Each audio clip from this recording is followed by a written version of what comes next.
Olá, meus amados. Hoje, dia 23 de dezembro de 2024, segunda-feira do tempo do Advento. Evangelho segundo Lucas. Completou-se o tempo da gravidez de Isabel e ela deu à luz um filho. Os vizinhos e parentes ouviram dizer como o Senhor tinha sido misericordioso para com Isabel e alegraram-se com ela. No 8º dia, foram circuncidar o menino e queriam dar-lhe o nome de seu pai, Zacarias. A mãe, porém, disse: Não, ele vai chamar-se João. Os outros disseram: Não existe nenhum parente teu com esse nome. Então fizeram sinais ao pai, perguntando como ele queria que o menino se chamasse. Zacarias pediu uma tabuinha e escreveu: João é o seu nome. No mesmo instante, a boca de Zacarias se abriu, sua língua se soltou e ele começou a louvar a Deus. Todos os vizinhos ficaram com medo e a notícia espalhou-se por toda a região montanhosa da Judéia. E todos os que ouviam a notícia ficavam pensando: o que virá a ser este menino? De fato, a mão do Senhor estava com ele.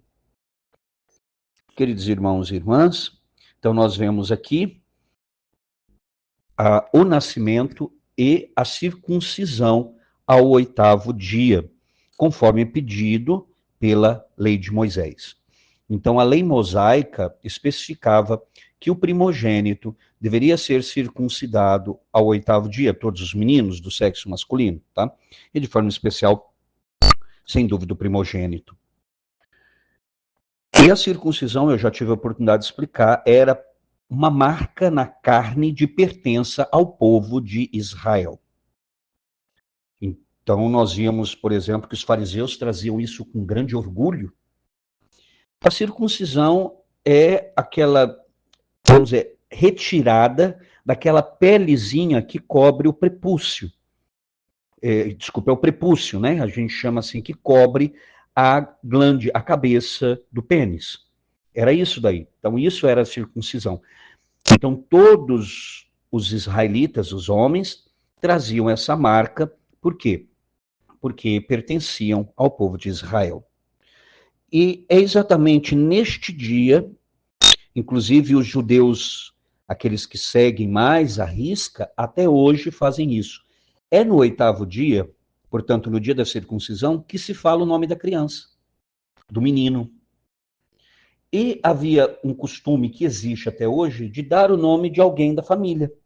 Pode ser do próprio pai, do avô, do bisavô, de alguém que foi importante na família. Então tem esse costume de dar à criança o nome de alguns dos seus parentes. Então, por isso que nós vamos ver aqui esse diálogo que para nós é muito estranho. Então, quando os vizinhos e os parentes chegam ali, né, ouviram que Isabel deu à luz, então entenderam que o Senhor foi misericordioso para com ela. E é interessante que o próprio nome João, Johannes, quer dizer Deus é misericórdia.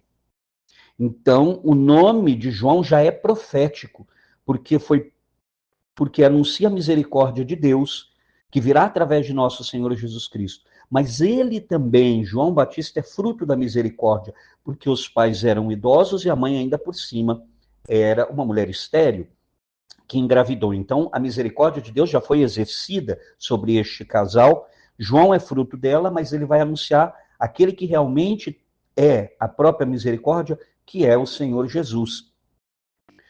Então, nós vemos aqui que todos se alegram, porque, como eu disse para vocês, que naquele período um casal não ter filhos era considerado um casal desgraçado, ou seja, sem a graça de Deus. Era a pior coisa que podia acontecer para um casal. Inclusive, quando você vai à Terra Santa, é muito comum vocês verem os casais com muitos filhos. 5, 6, 7.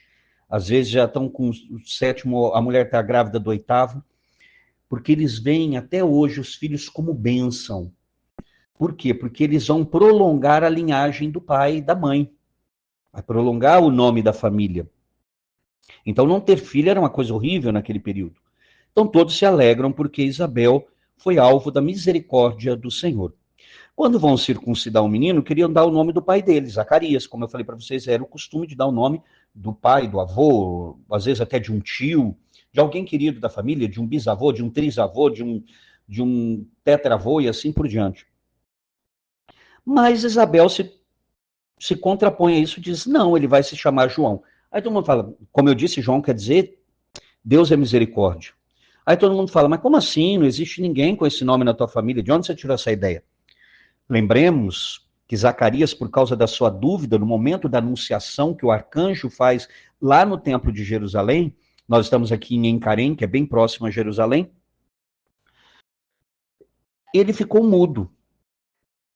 E o anjo disse que ele só voltaria a falar depois do nascimento do menino.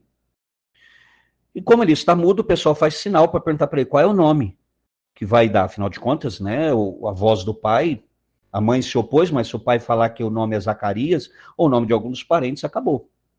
Aí ele pega uma tabuinha, já que ele não está podendo falar, e escreve na tabuinha, João é seu nome. E aí a sua boca se abre. E ele começa a louvar a Deus, né? Sua boca se abre e a língua se solta, e ele começa a louvar a Deus, por quê? Porque Deus cumpriu tudo aquilo que tinha prometido. E essa notícia se espalha. Agora eu fico imaginando, né? A notícia se espalhando ali naquela região, um casal idoso, a mulher estéril, tem um filho, esse homem ficou mudo desde o dia que ele, lá de Jerusalém, 9 meses sem falar nada, e o menino nasce, o nome dele, todo mundo achou que ia ser Zacarias, a mãe disse que era João, e o pai confirma dizendo que é João, e no momento que ele escreve isso na tabuinha, ele começa a falar. Você imagina quanta coisa milagrosa. E todo mundo começa realmente a pensar o que virá a ser esse menino.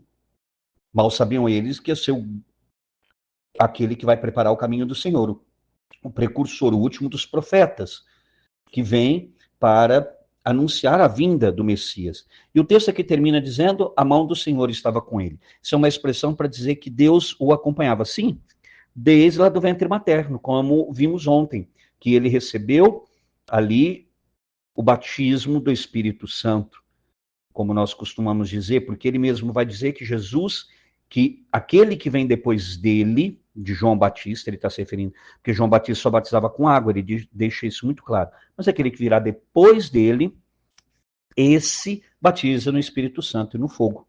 E João foi batizado no Espírito Santo e no fogo, no ventre materno, assim como foi predito pelo arcanjo Gabriel. O arcanjo Gabriel falou que ele seria batizado, esse menino seria cheio do Espírito Santo desde o ventre materno. Então, ele fala para Zacarias isso de forma muito clara. Então, e ele recebe, João recebe esse batismo e vai realmente ser sinal da presença de Deus. É aquele que vai preparar o caminho do Senhor, é aquele que vai preparar a vinda do Messias.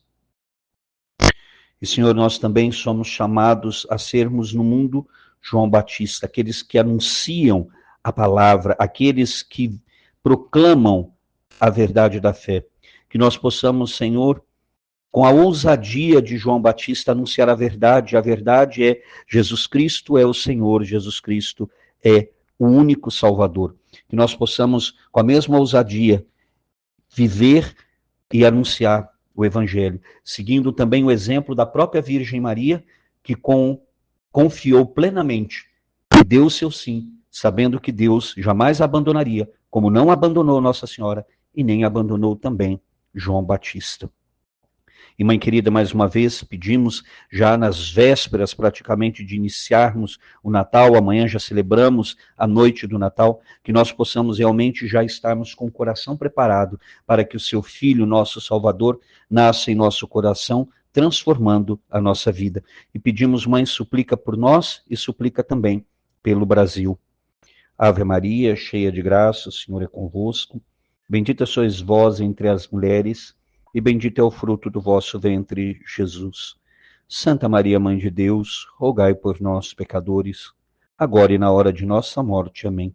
E que desça sobre você, meu irmão e minha irmã, pela intercessão da Virgem Santíssima, a bênção do Deus Todo-Poderoso, Pai e Filho e Espírito Santo. Amém.